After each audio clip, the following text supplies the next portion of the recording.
punon shteti është bastarditet, është vjetesë, nuk është punë. Çfarë punë bën ti? 2 orë punon, 6 orë rri, ndrohet se dilin ose bën punën në një patronazhisti. Çfarë produkti ke dhënë ti për veten? Më kush është identiteti jot? Do të thonë ti s'mund të krijosh diçka nëse nuk krijon veten. Ta e kanë humbur veten dhe thotë po punoj. Jo, ti nuk po punon, ti e kapje. Pra ty të shitur një rrok, të shitur një shumë parash që ti t'ja dalësh të përballosh jetesën tënde. Jetesën tonë po e përballojmë edhe neve që nuk financohemi nga dikush, sepse në fund ditës nuk është se do vdesim për bukull.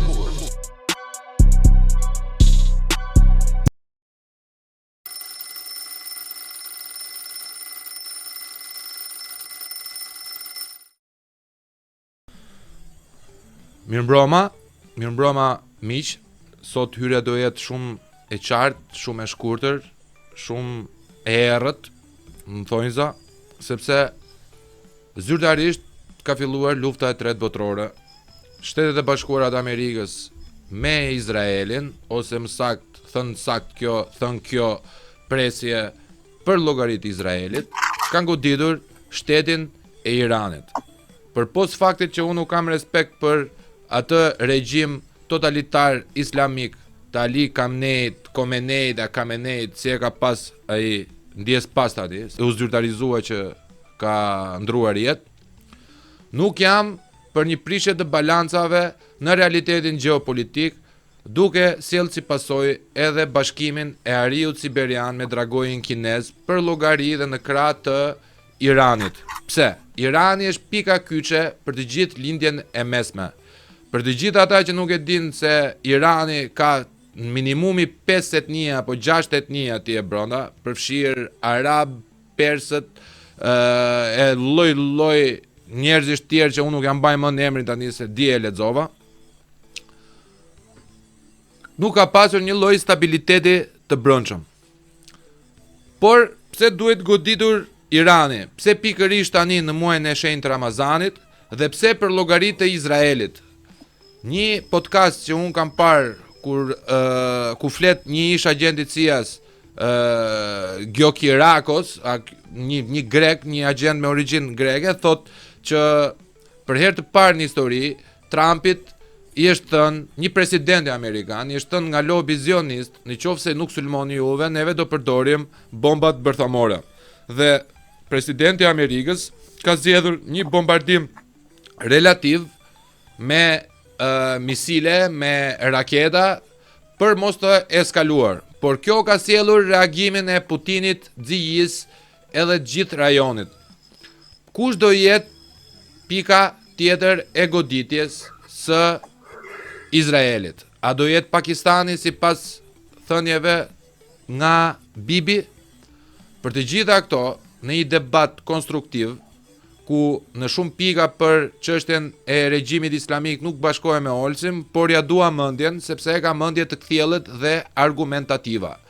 Pra, sot neve kemi edhe një herë në këtë premier të errët, le të themi, nuk do doja që ta flisja me Olsin për këtë temë ose kaq shpejt për këtë temë, kishim një mas të gjerë temash për cilët mund të flasim, sepse për gjithë juve që nuk e njihni, Olsi Yazexhi nuk është vetëm ai muslimani ekstrem, ose më saktë nuk është fare muslimani ekstrem siç e keni krijuar juve, por është akademik me dije të mira dhe shumë të mira sintetike. Pra, sot jemi për të folur në Trup Podcast për luftën botërore të tretë. A filloi lufta e tretë botërore dhe pse pikërisht u godit Irani? Pse tani u godit Irani? Ols, faleminderit vëlla që më erdhe prap në podcast. Si e pritë këtë lajmë, që të nisim direkt në temë? Unë kam patur një podcast në datën 28 shkurt, ku unë parashikova që Izraeli do sulmonte Iranin përpara datës 2 mars. Dhe arsyeja pse unë parashikova që Izraeli do godasi Iranin ka të bëjë me festën e Purimit. Nesër, që është e martë, Qifutut apo judejnët, jo gjithë Qifutut, kanë festën e Purimit. Dhe festa e Purimit bazohet mbi historinë e Qifutëve në Babiloni, kur ata ishin në perandorin Akimenide dhe në këtë perandorin Akimenide ku ata jetonin, ai domethënë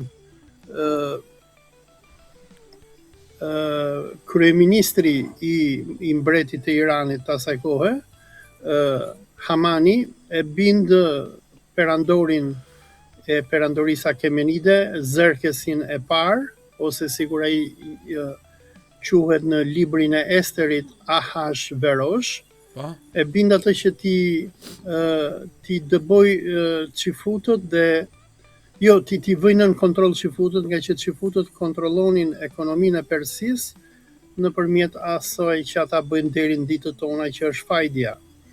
Dhe ata ja mbushin mendjen perandorit dhe ai bëhet gati që të marrë masa kundër çifutëve. Të besohet, Por çfarë tregon të besohet që në këtë podcast neve kemi mbajtur bashkë me avokatin 3 orë vetëm për festën e Purimit. Edhe njerëzit nuk e kishin fare idenë se çka ka ndodhur në Babiloni me Mordekain, me gjithë me radha, kupton? Se njohim vëlla historinë. Pra që ta përsërisim edhe një herë historinë, është që ky një nga shefat e komunitetit të çifutëve, që ishte pimp, Mordekai, merr një prostitut me emrin Ester dhe ja çon shahut apo mbretit Babilonis, ja çon në pallat. Ajo si duket i bën magji, Allahu e di se çfarë i bën, por në Bibël Zoti thotë që të parët që praktikojnë magjin janë çifutët, që e morën nga 2 ëngjëj në Babiloni. Ajo ja bën trunin grosh zerkesit dhe ai bindet dhe vret gjithë qeverinë e tij, dhe çifutët mbajnë pozitat e tyre sunduese në Babiloni. Dhe në përkujtim të kësaj fitoreje, çifutët kanë bërë këtë festën e Purimit, që është një miksje ndërmjet prostitucionit edhe kanibalizmit. Por prostitucionit, nga që Esteri ishte prostitut dhe çifutët e kanë në teologjinë e tyre që e kanë halal me ja dhënë femrën e tyre armikut, dhe në mënyrë që t'i marrin mbretërinë, dhe është edhe fest kanibalistike, nga që çifutët nesër, për ata që i njohin, po kjo mund gjendet kollaj edhe në Google, mund vërtetohet, ata bëjnë kështu kurabie në formë hundësh, gojësh, sysh, veshësh, sepse kjo para kupton që ata janë duke ngrënë organet e iranianëve. Dhe nga që Netanyahu është i çmendur dhe beson në këtë hakmarrjen kundër iranianëve, donte që të përsëriste atë që ne kemi në Dhjatën e Re, apo në Ungjill historinë e Gjon Pagëzorit, se ne e dim se çfarë bëri ky Herod Agripa, ai vret Gjon Pagëzorin dhe ja kput kokën dhe ja afron gruas tim në tepsi. Dhe çifutët kanë këtë lloj dashurie kanibalistike për armiqtë e tyre, dhe unë mendoj që kjo është arsyeja pse dje në datën 28 shkurt Netanyahu vendosi që të sulmoj Iranin, nga që ai domethënë ka qenë i obsesuar me udhëheqësin suprem, me imamin e shiizmit të Republikës Islamike të Iranit, Khamenein, dhe ai donte që kokën e Khameneit ta bënte kurban për festën e Purimit që është nesër. Sulmi kundër Iranit erdhi i pa provokuar fare, dhe duhet sillojmë shikuesit që nuk janë amerikanët që e nisën luftën, janë izraelitët. Se unë kam qenë dje dhe sot, bile se jam pa gjumë, jam gjithkohën online duke përcjell ato që po ndodhin. Netanyahu e sulmoi Iranin diku nga ora 9:30 e mëngjesit. Domethënë sulmin që ju bë Iranit, dhe sulmi ishte i papritur, iranianët ishin duke bërë bisedime me amerikanët për programin nuklear, por Netanyahu, sikur bëri edhe në luftën e qershorit, fillon luftra dhe pastaj e tërheq përvesh është Trumpin edhe e fut në luftë. Pra sulmi ka nisur diku rreth orës 2 PM me Kuala Lumpurin, që bie rreth ora 1 me Floridën, ku Trumpi ishte në Mar-a-Lago, dhe që ka qenë rreth 9:30 nëse s'jam gabim me Teheranin, ku udhëheqësi suprem i Iranit, Ayatollah Khamenei, ka qenë në takim me krerët e ushtrisë, të gardës revolucionare, me këshilltarët e sigurisë. Dhe në këto moment Izraeli, që me sa duket ka patur agentin e tij në Beitul Rahber, që do thotë shtëpia e udhëheqësit, si më thon bloku, ka dërguar avionët dhe pa pritur e ka goditur dhe e ka vrarë Khamenei, thuhet që ka hedhur rreth 30 ton bomba. 30 ton. Tani pasi ka bërë këtë sulm, kanë marrë në telefon Trumpin, e kanë çuar nga gjumi, i kanë thënë që po ne goditëm. Dhe nëse ke parë intervistën e Trumpit, Trumpi ka qenë diku në errësirë në shtëpinë e tij, ka dalë për media dhe ka bërë deklaratën për shtyp, ka thënë po edhe ne jemi bashkangjitur Izraelit që të ndryshojmë regjimin në Iran. Tani pse ka bërë Netanyahu këtë gjë? Se për Netanyahu e ka bërë nga që ai është njeri satanik, është djallëzor, ai është edhe njeri smur, po ta shohësh nga pamja, ai është njeri që vuan shumë, ai ka kancer në prostat, aty poshtë ka i veni, mos ja përmend emrin. Dhe ai është, më duket se është duke bërë edhe kimioterapi, sepse po ta shohësh ai duket edhe në fytyrë që është i zbehur. Po edhe pse është duke vdekur, atë nuk e lë ai satanai që e kontrollon, dhe ai do gjak, ai është si vampir. Dhe Netanyahu ka një histori shumë suksesshme vrasjesh. Fal ti, ai ka arritur që ta marrë peng politikën amerikane, që prej rënies së Bashkimit Sovjetik ka qenë ai dhe baba i tij Benzion Milejkovski, ata që janë të dy polak, s'kan fare lidhje me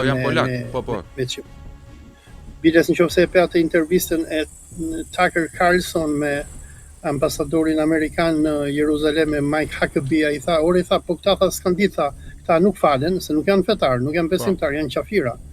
Dhe këta nuk falen, këta nuk din ç'i votish, ç'a lidhje ka ky tha, ky nga Polonia tha, ç'a lidhje ka ky tha me izraelitët tha, me judejt.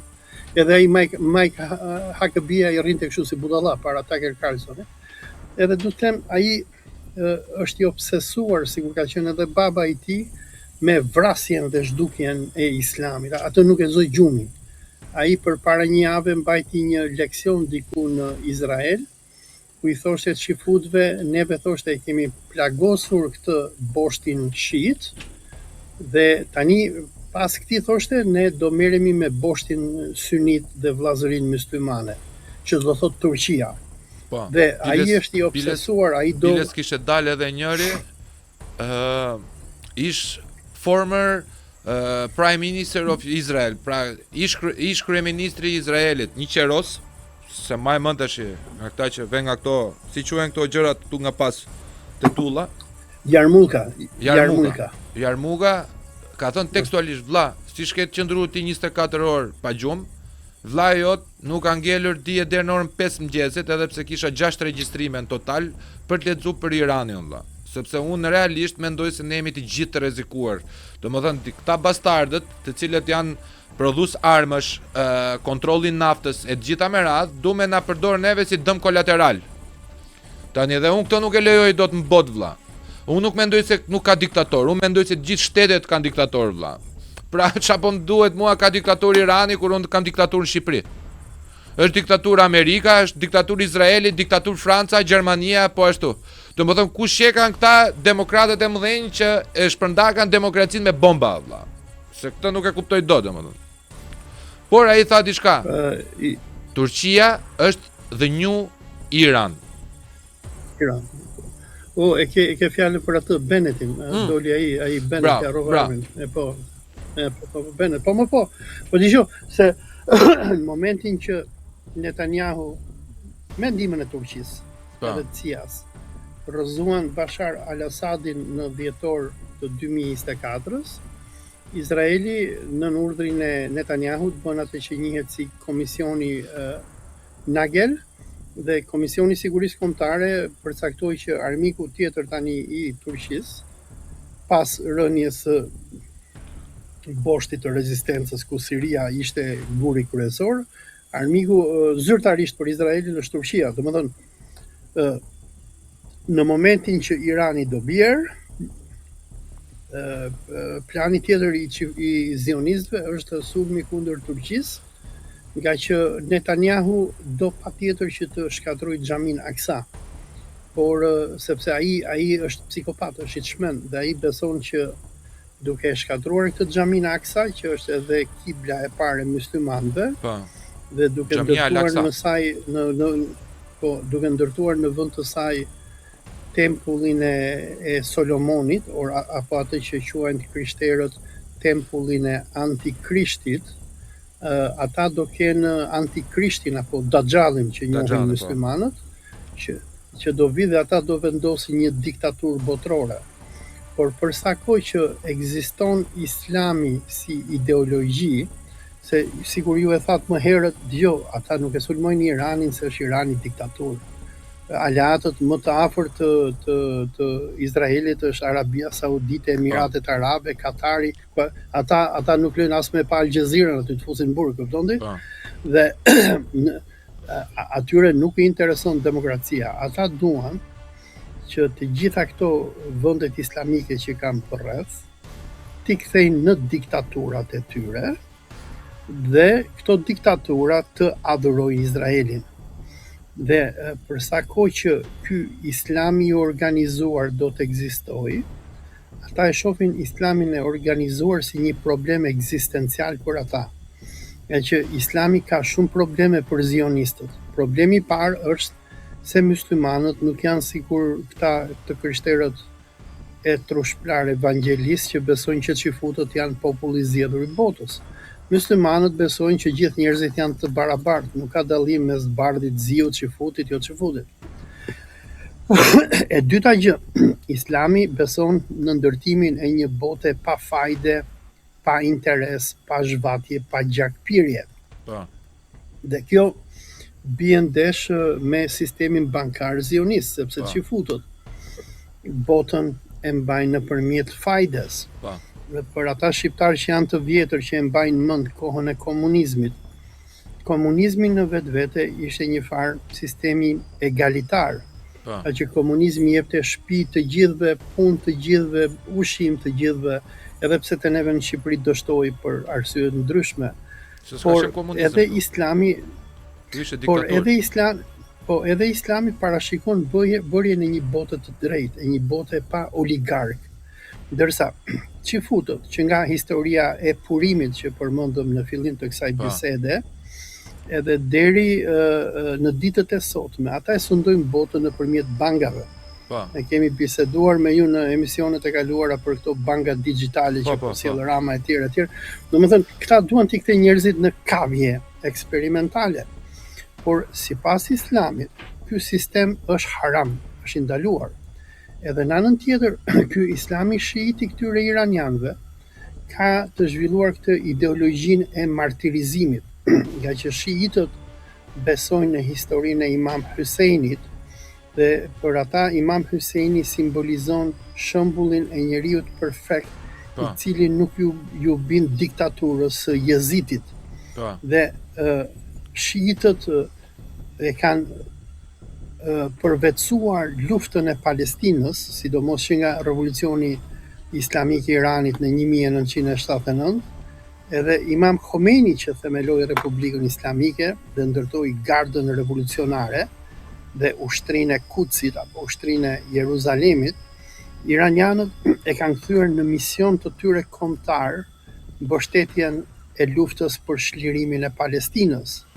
Dhe Netanyahu që shkoi dhe vrau Khamenei, ai nuk është se Khamenei ishte supermeni, Khamenei ishte një xhaje plak 86 vjeç që me zirrin të në këmbë, që heste me bastun, që gjysmën e trupit e kishte të paralizuar nga që e kanë bombarduar këta mujahidinët e Manzës, i kanë vënë bombë para shumë vite. Ai ishte njëri me një këmbë varur.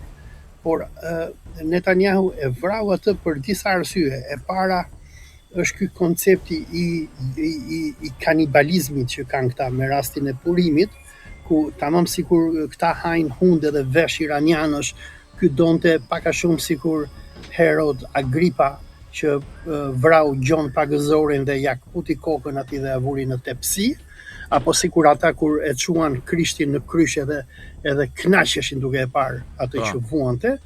Këta kanë të njëjtin koncept edhe me Khamenein dhe me muslimanët. Dhe Netanyahu beson se ai është njeriu i zgjedhur i antikrishtit, nga që ai shef që ai ka bërë gjithë këto arritje, ai arriti duke përdorur amerikanët, tamam sikur ata saducejt e Biblës dhe farisejt që përdorën romakët, edhe ai ka përdorur amerikanët për të shkatruar Irakun, Sirin, Libin. Përdorën perandorin e kohës. Po përdorën perandorin e kohës. Atëherë përdorën perandorin romake, tani përdorën perandorin romake update në Washington. Amerikanët. Dhe ai beson që ka mision që të mundi fen e ishmaelitëve. Se në teologjinë që fute, unë edhe ti ne nuk jemi njerëz. Po, jemi gojim. Na konsiderojnë kafsh, dhe fjala bie ashtu sikur bujku që e ka lopën për t'i ngrënë mishin edhe për t'i marrë qumshin, edhe ata në teologjinë e tyre na shohin neve si kafsh që duhet punojmë për ata, edhe ne ato bëjmë. Domethënë po shikosh në Shqipëri, Rama menaxhimin e ekonomisë shqiptare ja ka dhënë familjes Rothschildëve. Në çdo kafe, në çdo ujë, në çdo ushqim që shqiptarët blejnë, edhe kur blejnë qumshin e katunarëve, Rama shkon edhe i kërkon faturë tatimore. Në çdo ushqim që blejnë shqiptarët, një pjesë të taksës e merr familja e Rothschildëve që edhe e mbajnë Edi Ramën në pushtet. Dhe dalim tek Netanyahu. Netanyahu nuk donte të zhdukte vetëm këtë xhajen plak që ky ishte 86 vjeç, por ai do të zhduki ideologjinë e Islamit, sepse Islami nuk pranon një botë me fajdexhi. Allahu thot në Kur'an që mëkati më i madh pas idhujtarisë është fajdja. Dhe Zoti thot kush merr interes ai është në luftë me Allahun. Por ata duan që ta bëjnë gjithë botën kështu, ta bëjnë gjithë botën që të jenë penge bankierëve. Për shembull, shife se si manipulojnë ata me tregun e real estate-it. Të shohësh për shembull vlerën e një banese në të gjithë botën, ta bësh shtëpinë vet, shtëpia vet nuk kushton më shumë se $10,000. Po që ta blesh ti një shtëpi për shembull në Kanada apo në Amerikë bën ty $500,000 apo $1 milion. Edhe kush e bën këtë rritjen e çmimeve, sigurisht edhe në Shqipëri, janë bankierët. Janë bankierët që rrisin inflacionin, që rrisin çmimet, sepse ata duan që ti si një qytetar i thjesht që jeton me një rrogë që merr, ku dëgjon, $500 apo $1,000 në muaj, mos kesh kur mundësi të blesh atë shtëpinë tënde. Dhe ti këtë shtëpinë do ta blesh vetëm nëpërmjet bankës. Dhe kjo është që po i ndodh brezit të ri të shqiptarëve, se un jam brez që kam ardhur që nga koha e komunizmit, në tranzicion, ne trashëguam shtëpitë tona, po të flasësh sot me shqiptarët brezi i ri 20 vjeçar, ti thosh atyre ore a shikon ti a shikon 33 vjeç. Unë dikur e pleshkin, kur të vete moshën e Ali Kameneit vlla, kam për ta shlyer, po futa sot në borxh. Bravo. Dhe kjo është bota që ata duan ndërtojnë. Ama Islami nuk e lë këtë lloj bote. Islami thotë që toka është e Allahut, njerëzit le të ndërtojnë, se dëgjoj, Allahu neve në këtë botë na ka sjellë të lirë. Kur na solli, na dha shi, na dha diell, na dha tokë, na dha ushqime që vijnë nga toka. Por çfarë bëjnë këta bankierët zionist? Këta e kanë bërë monopol tokën, e kanë bërë monopol pasurinë. Sigur e kanë bërë monopol edhe naftën e arabëve. Ekonomia amerikane, dollari amerikan është i bazuar në naftën e arabëve. Prandaj këta i mbajnë këto diktaturat arabe dhe nuk i lejnë popujt arab që të gëzojnë pasuritë e tyre. A diti që vende sikur Katari apo Arabia Saudite nuk kanë lek në të vërtetë. Lekët e tyre janë gjitha nëpër bankat e çifutëve të New Yorkut. Dhe po donte në një moment fjala Arabia Saudite apo Katari të tërhiqte lekët e tij, ata nuk u japin. Kur ndodhi ajo kriza financiare në 2008, Arabia Saudite ishte keq me lek, shkovi te bankierët e New Yorkut donte të merrte fondet që i kanë depozituar aty, i thanë ata na vjen keq ne interesin u japim vit për vit, por lekët nuk i preknin me dorë. Ka ndodhur diçka para 2 muajsh më duket, në fillim në janar, nuk e nënshkroi paktin e rinovimit për petrodollarin Arabia Saudita. Një muaj, asnjë muaj më, 2-3 ditë më vonë, CNBC-a, që ti jemi kështu sakt fare, del me titull editorial. Arabia Saudite e përfshirë në sulmet e 9/11. Edhe bëndi një analist amerikan, what the fuck, bla? Do më thëmë, kur na dolëm, sa nuk rinovun këta, u mor vesh Arabia Saudite që ka e përfshirë të kullat binjake? Ndërkohë nxirrte një video të sulmit në Bahrein të Iranit, që e goditën një pallat me bomba, si 9/11, u prishën vetëm 2 kate o vlla. Ndërtesa ishte në kom prap.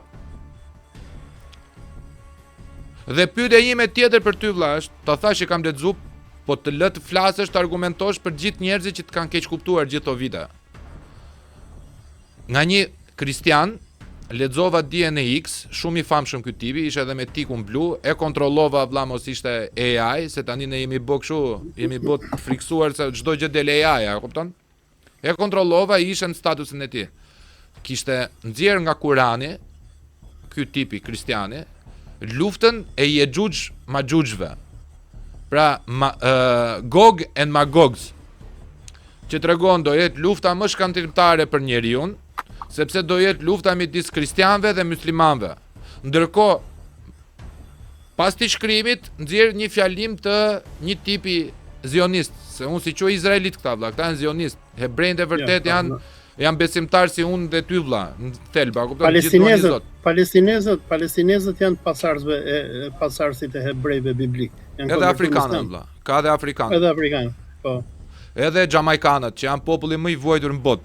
Ata janë zionistët, Road to Zion, po kush i merr vesh to vlla, se është bë brainwash në maksimum. Edhe çfarë thoshte ky për Yexhuj Maxhujut? Ky thoshte vlla që do vit momenti që profecia e tyre është Dexhalli del si pasojë e kësaj lufte, do t'i lavazhoj trurin e njerëzve me media, me politike, me gjitha me radhë. Ndërkohë domethënë në Khorasan do dali Imami Al-Mahdi. Dhe lufta nuk është më me armë vlla, lufta është shpirtërore, pra që do të thotë dikush do vej tek interesi, te leku, te fama, te pushteti, se tani ke për të parë njerëz nga hiçi. Jam unë këtu te Tru Podcasti.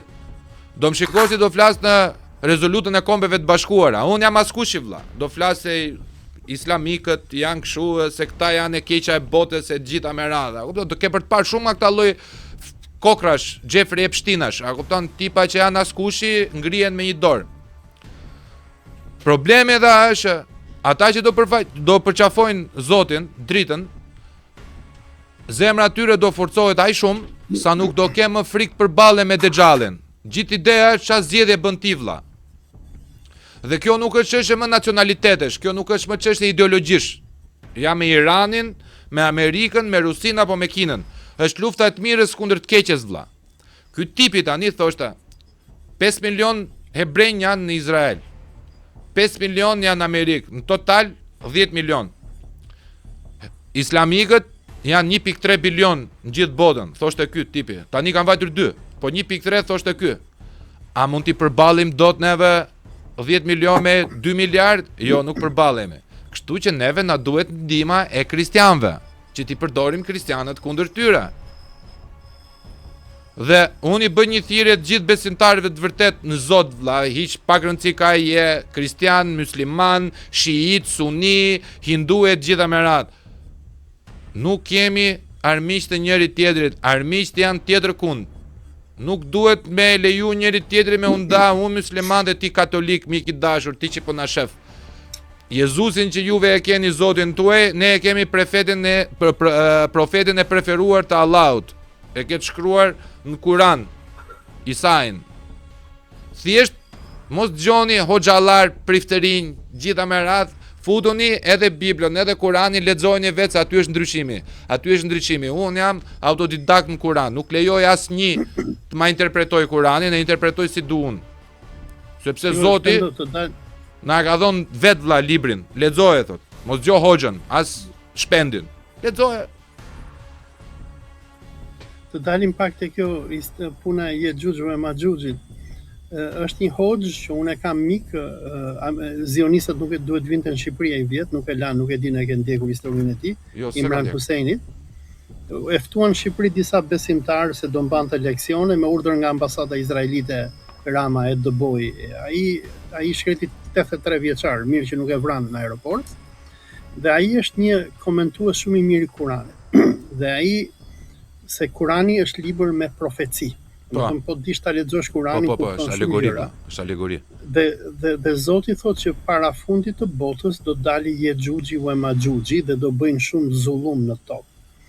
Tani njerëzit 1400 vite më herët kur është zbritur Kurani thoshin ore çfarë është ky Yexhuxhi dhe Maxhuxhi. Në Bibël ata e kanë përkthyer Gog dhe Magog, Gogu dhe Magogu. Kurse interpretimi që i bën ky Imran Hyseini, se ka edhe hadithe të profetit Muhammed, që thuhet ata do marrin Palestinën, do kontrollojnë ekonominë e botës, do kontrollojnë ushqimin e botës, do kontrollojnë ujin e botës dhe do jenë shumë të fuqishëm. Sipas Imran Hyseinit, Ya'ju wa Ma'ju, ai e përkthen nga arabishtja, Ya'ju do të thënë o Gju.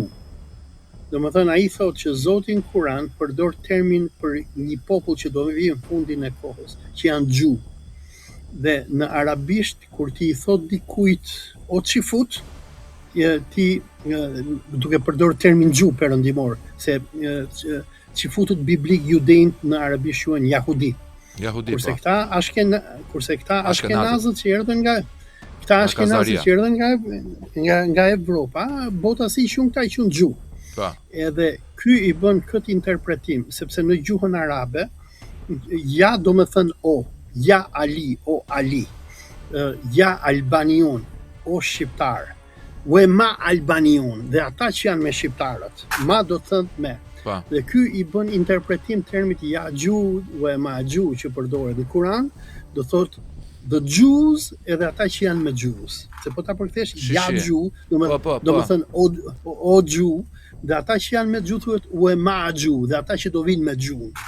Dhe sipas këtij hoxhës Imran Hyseinit, kjo perandoria e Pax Judaikës që është ndërtuar sot, është pak a shumë kjo aleanca ndërmjet perëndimorëve amerikanëve me Gjut, jo me judejt, jo me Beni Israilët, jo me popullin e Mojsiut. Se domethënë nëse ke parë intervistën që bëri Tucker Carlson me ambasadorin amerikan Mike Huckabee, ai i dekonstruktoi fare këta, tha ky është polak, ky nuk është as besimtar, ky nuk di as hebraisht, pse ky duhet të ketë drejta, mos kem unë drejta, të vjedh unë këtu, unë jam i krishterë, pse mos vi unë, të marr tokë këtu në Palestinë, pse duhet vi të marri ky. Dhe ky grup i këtyre slavëve që kanë pushtuar Izraelin, që u dhanë britanikët pas luftës së dytë botërore, sipas këtij hoxhës Imran Hyseinit janë këta pra që komandojnë botën. Dhe Imran Hyseini që beson që Ya'juxhi janë këta që janë sot në Izrael që ne i thrasim ashkenaz, kazar, zionist e tjerë. Tani, dalim pak të puna e sulmit kundër Iranit. Pse u sulmua Irani dje? Sepse Netanyahu e kupton që përsa kohë që Republika Islamike e Iranit do të jetë aty, Izraeli nuk vazhdon dot me projektin e tij biblik, që është mundja e Ishmaelitëve. Se sikur thash më herët, unë edhe ti për çifutët nga ana teologjike, përveç se na shohin si gojim, ata neve na shohin edhe si Ishmaelit. Domethënë bite Ismailit. Nga që ne muslimanët, domethënë Muhamedi rrjedh nga gruaja e dytë e Abrahamit që është Haxhireja. Kur muslimanët bëjnë Kurban Bayramin dhe shkojnë në Qabe dhe presin kurban, ne festojmë festën e sakrificës Ibrahimit me Ismailin, kur Zoti i dha Ibrahimit dash dhe i tha mos e prit djalin tënd për mua, po do presësh dashin. Dhe për zionistët në teologjinë e tyre, ata Ismailin e shohin si djalin e një sklaveje të zezë, nga që ata e tregojnë Haxhiren si grua të zezë dhe sklave, dhe thonë ne jemi pasuesit e Sarës dhe Ishakut, dhe ne jemi të bardhë dhe jemi nga dere fishme, ndërsa këta muslimanët thonë ata janë bite një sklaveje. Edhe dua të them, por në mendjen e Netanyahut, për sa kohë që të ekzistoj Islami, ai e kupton që Izraeli nuk do të arrijë dot që të bëj atë projektin e tij të madh imperialist për të zhdukur gjithë popujt e lindjes mesme, mundësisht për t'i dëbuar të gjithë arabët, sikur dëbovi me miliona irakenë sirian në Gjermani dhe në Evropë, dhe për të marrë këto tokat e lindjes mesme.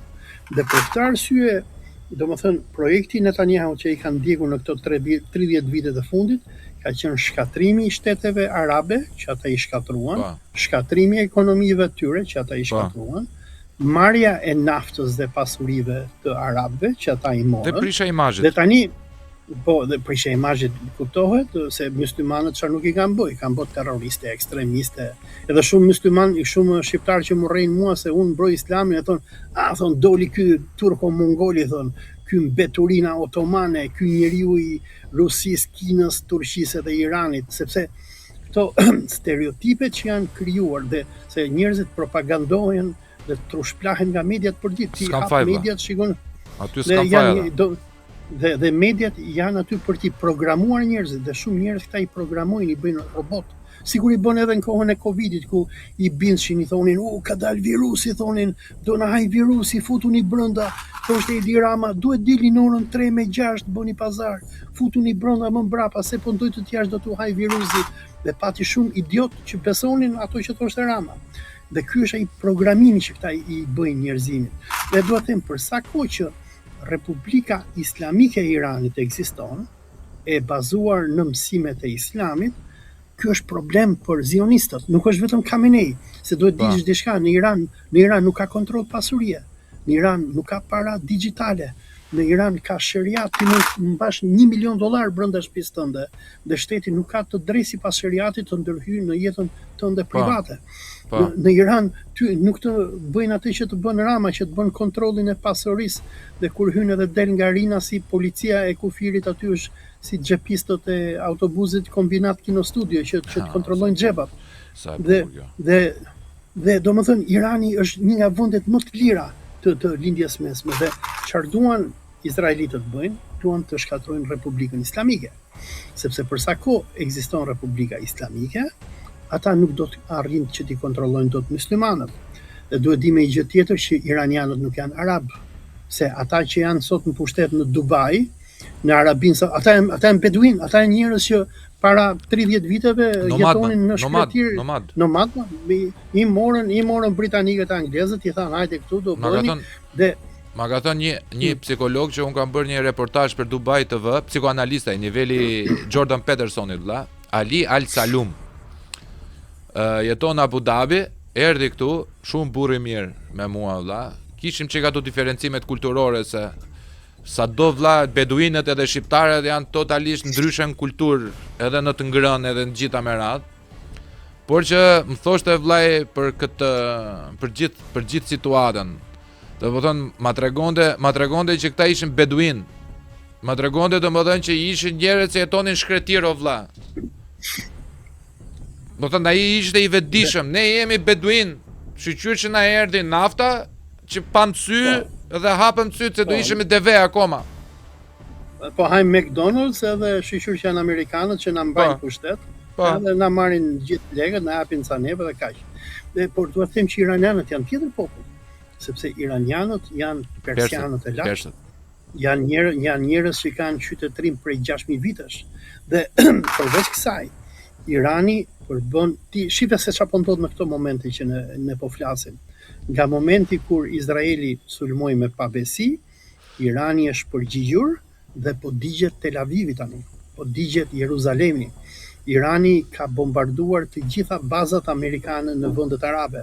Është sulmuar Jordania, është sulmuar Arabia Saudite, është sulmuar Bahreini, Emiratet Arabe, Katari, po digjet është djegur porti i Manamos, baza e flotës 5 detare amerikane, janë djegur dhe po shkatrojnë gjitha ato anije amerikane. Iranianët kanë mbyllur kanalin e Hormuzit, dje shkatruan në Katar, në bazën Al Udeid, ato bazën e kanë djegur, shkatruan një radar amerikan që ishte syri i lindjes mesme, që kushtonte amerikanëve $1 miliard.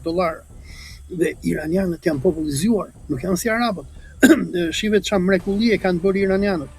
Kanë zhvilluar teknologji edhe pse janë në sanksione mbytëse, që nga 1979 raketat hipersonike iraniane po bëjnë namin. Dhe në këto momente, po të shohësh, Trumpi nuk ka dalë në media, ka që kur e quan nga gjumi kur ishte në datë 28 ndarka, nuk e di sa i binte 1, që i tha Netanyahu dil në konferencë për syp që thuaj edhe ti e me neve, Trumpi s'po del më, sepse Irani po bën namin, ka vrarë me qindra ushtar amerikan, në Izrael po bëhet nami edhe pse ka censur, ne shohim video që po rrafshohen lagje të tëra, dhe iranianët nuk janë si arabët, janë popull teknologjikisht shumë i përparuar, janë popull që kanë ndërtuar qytetërim. Domethënë, ti të shohësh kur nisi lufta në Ukrainë në 2022 në shkurt, Rusia po mundej nga ukrainasit. I shkuan iranianët, i dhanë dronët Shahid që u ndryshua ekuacioni i lojës. Domethënë, iranianët kanë arritur të projektojnë pushtetin e tyre në Evropën qendrore nëpërmjet ndihmës që i dhanë Rusisë. Dhe kjo është arsyeja pse izraelitët duan t'i mundin iranianët, sepse e din që iranianët nuk janë beduin. Unë për shembull unë kam vizituar botën arabe edhe këtu ku jam në Kuala Lumpur, kam student nga gjithë bota, ti shohësh këta që vinë nga vendet arabe, këta janë beduinë, shumica janë pederast, kupton, janë rrinë kështu drogohen. Kurse iranianët janë popull i zgjuar, popull që janë sikur shqiptarët, disa ngjarje neve me ata apo jo. Për zotin po. Din. Po, për shembull mua më thonë që pamjen e kam si iranian o vlla. Se unë jam esmer me sy e shil. Po. Do të thënë fiksi si iranian, biles Teheran, Tiranë. Teheran. Neve edhe të paktën edhe folku jon i Shqipërisë mesme e kemi me kulturë iraniane vlla, si Sadiu. E ka shtatin si Selvi. Është totalisht Dgjoj, Shqipëria ka patur një influencë shumë të madhe të persianizmit, nga që kultura e lartë osmane kur erdhi në Ballkan nuk ishte kulturë turke, ishin iranian. Bektashizmi ishte fe iraniane. Haxhi Bektash Veliu erdhi nga Khorasani, nuk erdhi nga Anadolli. Unë për shembull jam Bektashi. Sami Frashëri dhe Dalip Frashëri që ishte mësuesi i tij në teqen e Frashërit, ata kanë shkruar persisht. Një nga veprat e Naim Frashërit është Qerbelaja. Edhe kultura shqiptare, edhe pse shqiptarët nuk duan ta pranojnë sot, edhe kur i them këto, na thot ky që jemi turq, jemi mbeturina turke, kemi shumë kulturë iraniane. Njerëzit në Shqipëri që janë me familje shehu edhe dervishi, shumë prej tyre janë iranian. Për shembull kemi Sheh Ahmet Shkodrën në Shkodër që ka qenë nga shehlerët më të famshëm, ai ka qenë iranian. Kemi patur atë ministrin e Ramës, Harasani, këta janë nga Khorasani i Iranit. Kemi familjen Turdiu, janë iranian, sepse Shqipëria në kohën e perandorisë osmane, nga që ishte një nga vilajetet më të pasura, ishte vend ku vinin shumë nga këta shehlerët iranian, dhe sepse ka qenë perandori, ka qenë fjellabie si Bashkimi Evropian. Ti je portugez, po shkon punon në Gjermani, se aty është parja. Dhe ka patur shumë ngujime me iranian, edhe për më tepër bektashizmi që është instaluar në jugun e Shqipërisë, mësuesit e bektashive, shumica ishin iranian. I ke parti për shembull gratë shqiptare kur bëjnë vaj edhe kur vdes ndonjë, i thonë, mi ti vdiqe, edhe fillojnë e qajnë e bëjnë. Ky është vaj iranian. Shikosh se si bëjnë iranian, kur thonë, ja Mohsen, ja Ali, të shohësh traditat që ne kemi, janë shumë të afërta. Unë shikoj te poezit Unë shikoj te poezit. Për shembull, unë kam lexuar Sadiun. Kam një lloj dashurie për Persin që ka datuar që në kohët të hershme të Vegjelis. Domethënë mua kur më thoshe Persia, kur më thoshe Babilonia, kur më hape një lloj si vizioni vëlla se kur e kisha jetuar atë. Plus kam lexuar shumë për betejën e Qerbelas. Plus jam besimtar Bektashi vëlla. Domethënë le të më thon çfarë të duan, unë si falem as varrit, as gurit, as lloj gjë. Unë vetë aty e kam qetësinë shpirtërore.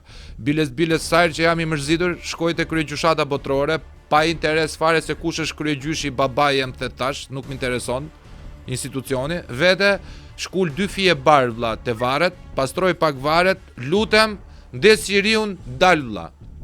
Sepse Zoti im më thot mos e pi këtë, mos e pi atë, më thot kam dhënë trurin me mas vlla. E pi një tek e raki me mas. Se mëkatarje.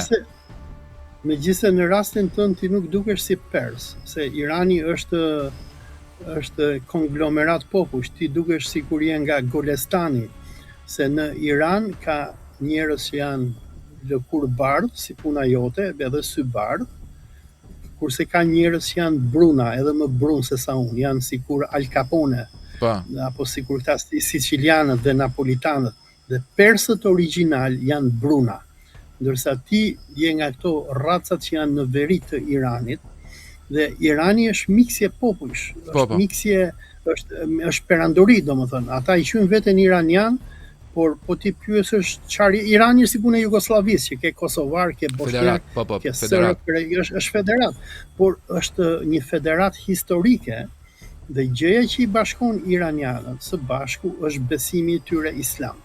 Dhe kjo është ajo që do të shkatrojë Netanyahu dhe Izraeli, nga që ata e dinë se ndërsa ata i kanë mundur dhe i kanë nënshtruar arabët, ata duan që të mundin dhe nënshtrojnë persianët.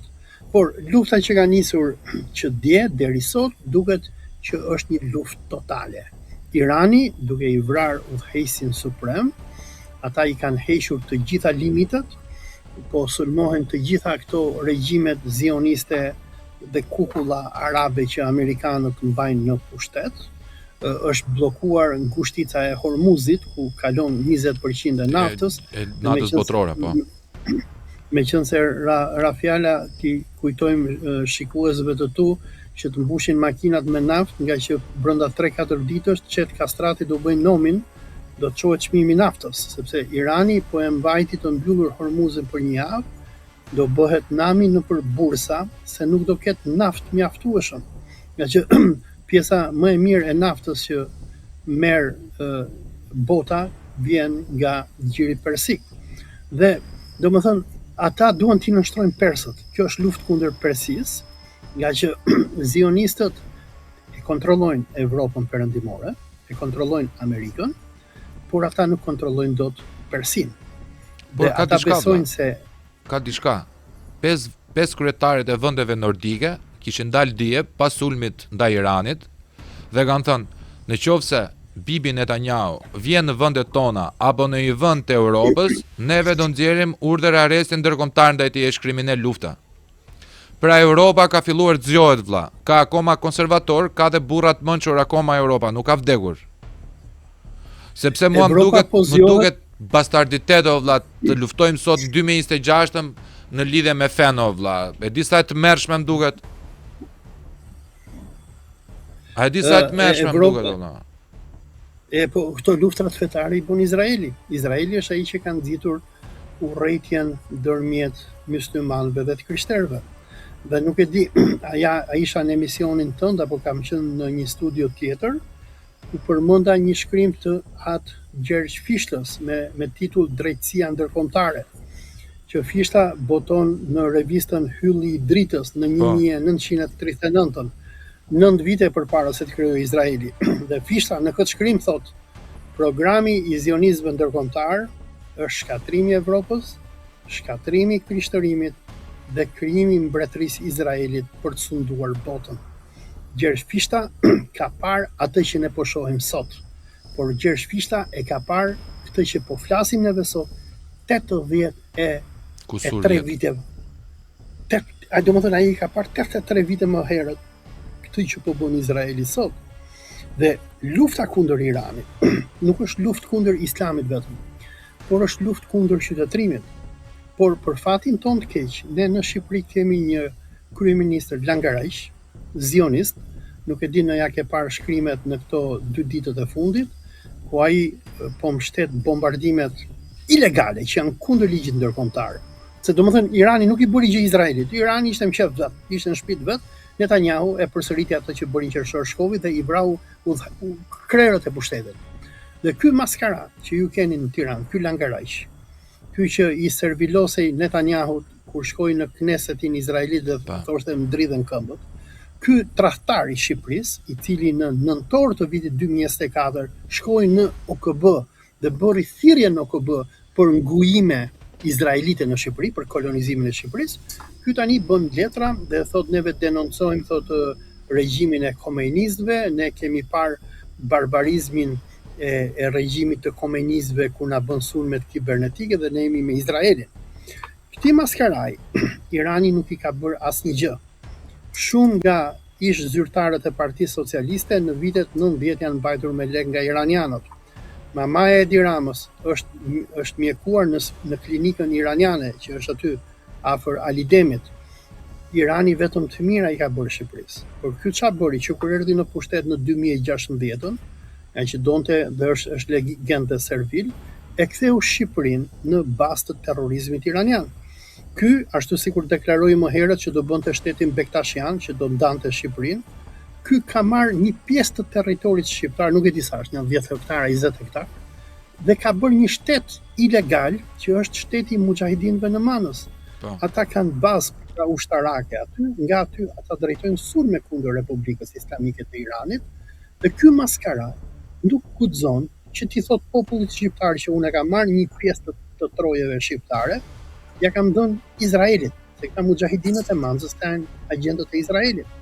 Dhe në këto momente që ka nisur ndoshta lufta e tretë botërore, ku Irani po sulmon gjithë lindjen e mesme, përpara pak orësh Irani ka goditur edhe Çiprin, që është vend i NATO-s dhe i Bashkimit Evropian, nga që britanikët kanë një bazë ushtarake aty dhe nga aty Çipron perëndimore, po. Çipron greke, dhe në një moment që Irani po godet një vend të NATO-s, Shqipëria është next on the list. Domethënë ti thua o vllaja se këtu është pyetja ime që ta dëgjojnë gjithë. Sa është probabiliteti që neve të goditemi në Manz nga Irani tani? Sepse ne jemi vend i përfshirë luftë apo ja? Probabiliteti është 80%, nga që në Shqipëri nga që në Shqipëri ekziston një enklav terroriste mujahidine, e cila në bashkëpunim me Izraelin bën sulme kundër Iranit. Iranianët dyshojnë që agjenti që Izraeli kishte në shtëpinë e Khamenei mund të ketë qenë nga mujahidinët e Manzës, dhe në anën tjetër kemi këtë idiotin që iranianët nuk i kanë bërë asgjë, po i bën këto sepse shpreson që duke i bërë këto amerikanët nuk do ta fuzin në burg, edhe thotë unë denoncoj komenistët e tjerë. Ky domethënë është si puna e atij që shkon edhe gricet me qenin e tërbuar, se Irani në këto momente është bërë qeni i tërbuar. Ai do vetëm të kafshojë, se do të marri hak. Dhe në një moment që Irani po bombardon gjithë ato regjimet kuislinge arabe që ka rreth e qarë, në një moment që godet Çipron, vendi i Bashkimit Evropian dhe i NATO-s, çfarë e ka Irani që të godasë Shqipërinë? Se ky idioti këtë e rre mendja thotë jemi vend i NATO-s, neve thotë është artikulli i 5 i NATO-s. Po se di artikullin e 4 ky. Se ka 5 po ka 4. Jo, kur ndodhen ato sulmet kibernetike në kur ka qenë në korrik angusht vitit 2022, ky debili thriti këshillin e NATO-s, shkovi në BE, shkovi në Amerikë, tha na ka sulmuar Irani. Edhe i thënë ata si ka, po jo tha na ka haku ca kompjutra, pa i ka pjerdhë, i ka legelet, i ka rëdoti. Po jo, thoshte ky se unë po të dua, thoshte grej artikullin e 5 të NATO-s. I tha Yuri Kimi atëherë, i tha, o budalla, tha, këta mujahidinët. Ka dalë në media Yuri Kimi atëherë. Këta tha i more vetë, tha në Shqipëri, tha. Vetë u afrove, vetë i more, vetë i ke lejuar që të bëjnë sulme terroriste, dhe kur e lanë kështu me gish në gojë, një vit më mbrapa ky i çovi spakun dhe i mori serverat dhe kompjuterat atyre që këta bënin sulme kibernetike në Iran. Se u trem ky, se ky kujtonte do na japin neve lek, iku në Izrael, tha na kanë bërë dëm iranianët 2 miliarda, 1 miliard dollar, këto gjeshtrat e këtij domethënë, se vjetë lek me Agacin që bënte video me këto kurvat e administratës që i bënte te zyre vet. Edhe po i dhan gishtin në burrë si izraelitët, si amerikanët, tani kanë pjerdu, i kanë budollaj tha. Dhe po se ky është edhe megaloman, burrë, është idiot, por nuk e di ne nuk është megaloman, është thjesht idiot. Unë kam heq vizon. Po, e peti çfarë bëri? Kuriku aty te bordi paqes, Trumpi e kishte hallin t'i bashkonte këta diktatorët nga Kazakistani, Uzbekistani, Azerbajxhani që të mbështetnin Trumpin për kontrollin e Gazës që ta kthejnë në resort për Izraelin. ky dilte i thoshte, presidenti Trump thoshte se është një gjyqtar, thoshte një prokuror që të ka hetuar ty, thoshte edhe po heton edhe Hashim Thacin. Edhe po ta shikoje atë fytyrën e Trumpit, thoshte ç'është ky idiot, më thoshte. E kuptoni, ky budallavo. Dhe këti u boj qefi se thanë takovi mu Trumpi, se ky ka edhe një gjë, ky ka shumë paranoid, ka frikë. Dhe ky ka frikë se kush e di se çfarë i din këtij. Dhe për më tepër, nëse ke parë fjalimin që ky mbajti në Knesetin izraelit në janar, kur i thoshte Netanyahu i vjellshëm. Po i thoshte, po thoshte mua më dridhen këmbët dhe kishte me seriozitet, më merret fryma thoshte, se ata kush e di çfarë i kanë bërë këtij. Domethënë do t'i kanë dhënë nei çund vogël ta përdhunoj, se nuk e di e ke lexuar ka një lim e ka pat botuar ramat e përpjekja e Lubonjës në vitet 90 me titull Lule Shqipo, Lule Djalë, tregon eksperiencat e tij me pederastët në Milano, se në 93-shin kur arratiset ky se këtë donin me vranga që ky ishte çuni i Kristaq Ramos, që ishte një nga kriminalët e komunizmit, u arratis edhe përfundoi në centrale di Milano, se aty rrinin shqiptarët që s'kishin të hanin bukë, edhe i binin pederastëve, edhe tha gjeta një studentin tim, tha, ishte bë pederasta, po e pyeta je pasiv, i tha jam pasiv, dhe thash me vete se i tha më mirë pasiv, tha, se lëj me ndere rahat, tha, edhe vin tjera, tha, dhe e kam minë edhe tha sa mirë bën ky, tha që pasiv. Dhe këti Ramos, nga këto historitë e ndryshme që ka, këti duhet i dinë ca gjëra, këta zionistët, që e kanë bërë, unë kur e shoh atë, domethënë po ti bësh atij një observim psikologjik kur flet, ai nuk është i qetë, ai ka një gjë. Dhe ti e shikon tani ç'a i bën, domethënë u bëri gjithë atë luftë për Ballukun, më në fund dikush e kërcënovi, tha do ta lësh Ballukun, e shkarkoi Ballukun, do ta fusin burg, domethënë se ky po i shet gjithë. Ky po i shet gjithë çka ka ky, domethënë të ketë mundësi edhe Gregorin do ta fusin burg.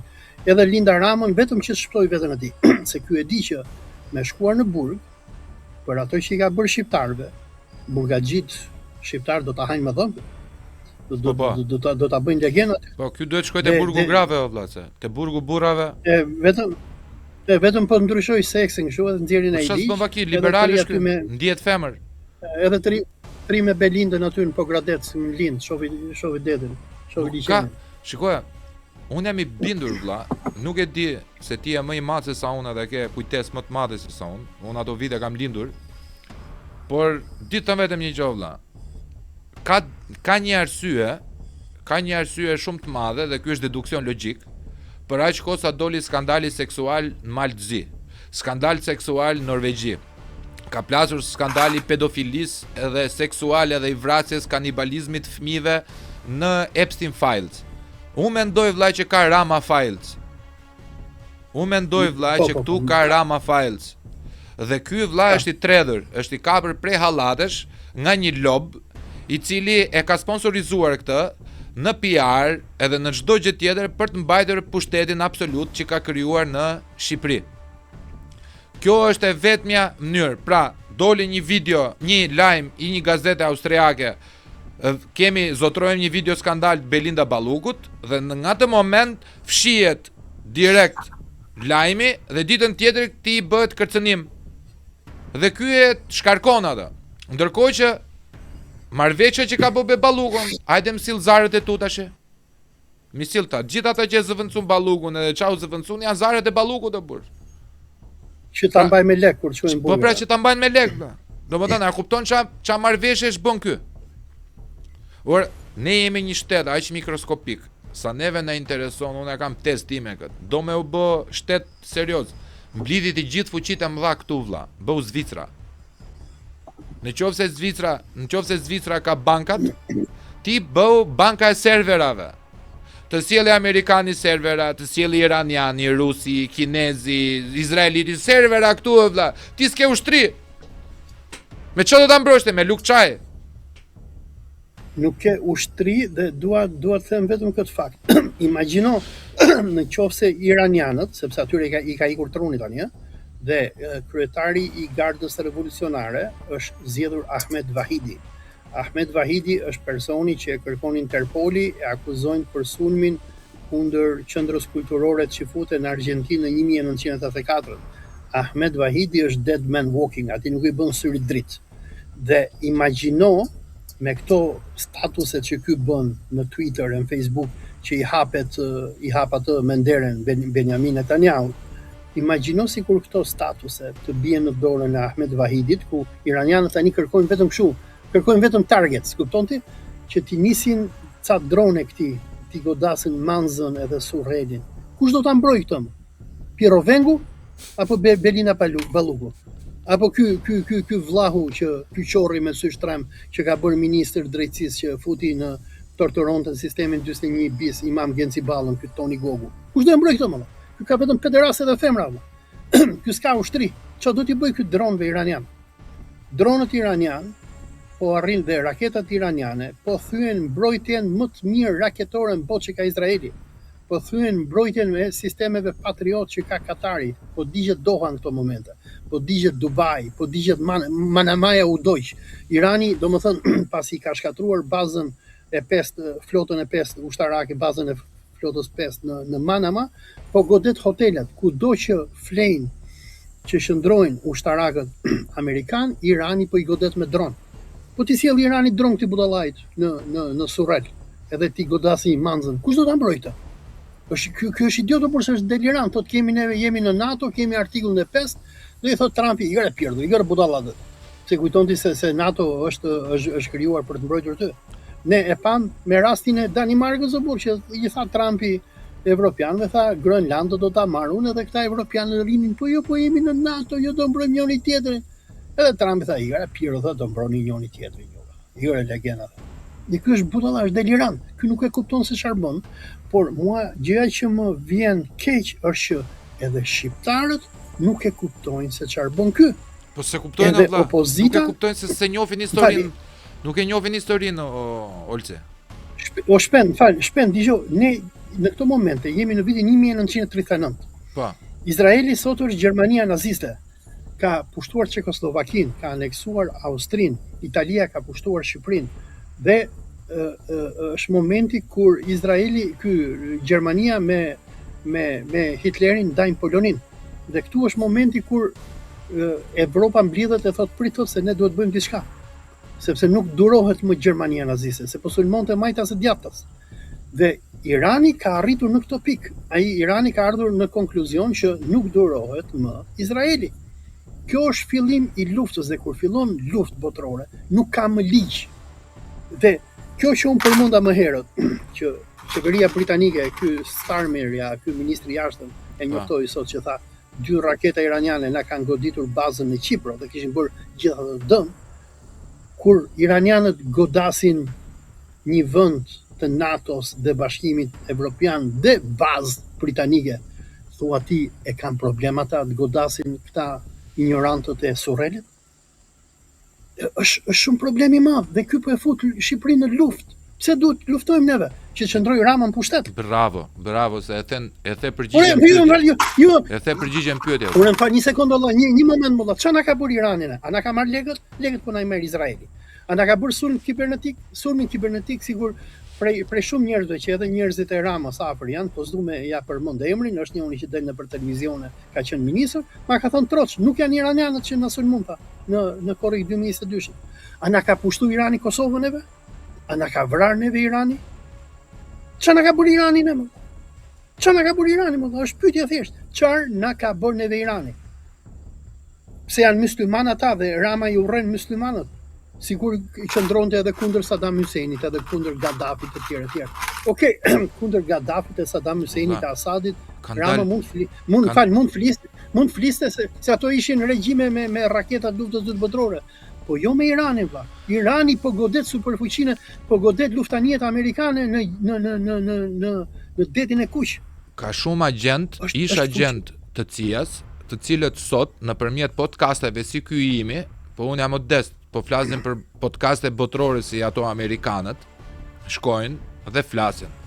Në 2001-shën, një javë pas i ran kullat binjake, shkojnë në Pentagon. Më del njëri dhe më thot ky zotëria. Ne do godasim bravo, Wesley Clark. Do dalin dhe do godasim Irakun. Pse? I don't know, ja bonte. Vete një javë më vonë. Pse se kemi godit akoma Irakun? Po shiko Është më se keq, tha. është më keq akoma, si më keq. Ne kemi marrë urdhër të klasifikuar që të destabilizojmë 7 regjime. Libani, Irani, Butani, e bla bla bla, na ca vënë Siria, Jemeni. Po dalim vetë dhe thonë tani neve punojmë për Izraelin o vlla. Ç'lidhje ka Amerika në Irak o zotri? Ç'a do Amerika? Amerika interesin e vet gjeopolitik duhet ta ketë Meksik, Brazil, Argjentinë, se aty e ka vlla. Aty është rreziku real i tyre. Më kupton shpe ç'a do ti në Irak o vlla? Sa u gjetën? Sa bomba u gjetën në Irak bërthamore? Zero. Një moment, një sekond. Unë dua ta justifikoj për momentin Amerikën. Pse dua ta justifikoj? Se tek e fundit që futët kontrollojnë bankat, që futët mbajnë me dollar presidentët amerikan, i sjellin pushtet i heqin, okay? Po mirë, po ne ky Federal Reserve nuk na jep dollar, o burset na jepte edhe neve dollar, sikur jep presidentëve amerikan dhe Amerikë, do thosha, okay, hajde, po ja bëj halal Ramos që të bëhet me Izrael. Po ne ç'a marrim nga Izraeli? Ne marrim atë që s'thuhet dot e Olci. Më fal. Marrim atë që mori motra në provim. Më fal, që nga viti 2022, kur Rama akuzoi Iranin për sulmet kibernetike, dhe unë kam bërë shkrimi që analizoj këtë, dhe dobimi i ambasadës iraniane u bë me urdhër të Netanyahut, sa miliona euro nga taksat tona i ka dhënë Rama Izraelit, e di? I ka dhënë ndoshta me qindra milion euro. Ky sistemi i Albania, siguria kibernetike, këto tenderat e këtij Agasit, gjitha këto që kanë nxjerr Spaku, ku kanë shkuar lekët? Ti ke lexuar atë dosjen e Agasit apo jo? Lekët i shkonin kompanive izraelite. Kanë ardhur çifut nga Bashkimi Sovjetik, muzhik, ignorant.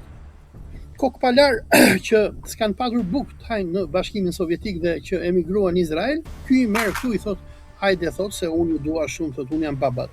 Gjan thot, neve thot u kemi shpëtuar juve çifut, thot, edhe kapni, merrni rrombeni. Jep toka shqiptarëve, tokat e shqiptarëve i jep atyre, i dhuron ishullin e Sazanit të Xharet Kushnerit. Ore, po ku janë këta shqiptarët më burr? Ku janë këta patriotët më burr? Ku janë këta që më shajnë mua në internet, që më quajnë anti-shqiptar? Pse nuk del asnjë bir none apo bir kurve të dalë dhe ti këtë mbroj Sazanin? A diti se çka kanë bërë gjyshrit tanë në 1920 në luftën e Vlorës me Selam Musain?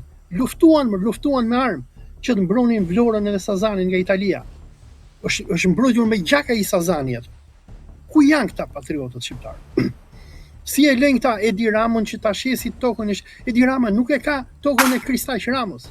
Se Kristaq Rama ka ardhur nga Rrota Somos, ka ardhur nga Sarajevo dhe një pjesë e familjes erdhën nga vllehët e Rumanisë, që erdhën nga Vllahia. Sazanin nuk e ka të nonës edhe të babës Rama. Sazani është ynë, është i shqiptarëve. Pse Rama po i dhuron pasuritë tona Izraelit? Pse Rama po na fut neve në luftë me Iranin o vlla? Pse nuk futet Spanja në luftë me Iranin? Pse nuk futet Italia? Pse nuk futet Greqia? Më të zgjuar se ata jemi neve. Ç'është ky dobiçur? Ç'është ky legendë? A më kupton? Sepse duhet armiku imagjinare o vlla. Duhet një armik i largët që ti t'u kapesh njerëzve, dhe Irani ka pasur shumë momente që ti mund ta merre dhe ta nxjerrë jashtë konteksti. Ti e di që neve tek regjimi iranian ndajemi mendime, po nuk është ky thelbi vlla. Nuk është thelbi sepse O vlla, një minutë, regjimi iranian mund të jetë më i poshtër i botës vlla. Po është për iranianët. Po, çfarë na intereson? Tu bashkohemi bashkë. Tu bashkohemi. Prandaj nuk bëj debat me ty për atë pjesë. Në qoftë se neve flasim se si duhet ishte Irani, kemi debat. Në qoftë se ne themi raporti jo me Iranin, ne nuk na duhet luftë me asnjë vend botës o vlla. Nuk kemi popull agresiv, ne nuk kemi shtet agresiv o burr. O shpendo, po Rama neve na ka bush aty Shqipërinë o burr. Ne nuk po i mbushim dot njerëzve tan barkun me bukë o burr. Rama i ka mbush burgjet me shqiptarë që shesin drogë për të ngrënë bukë, burr.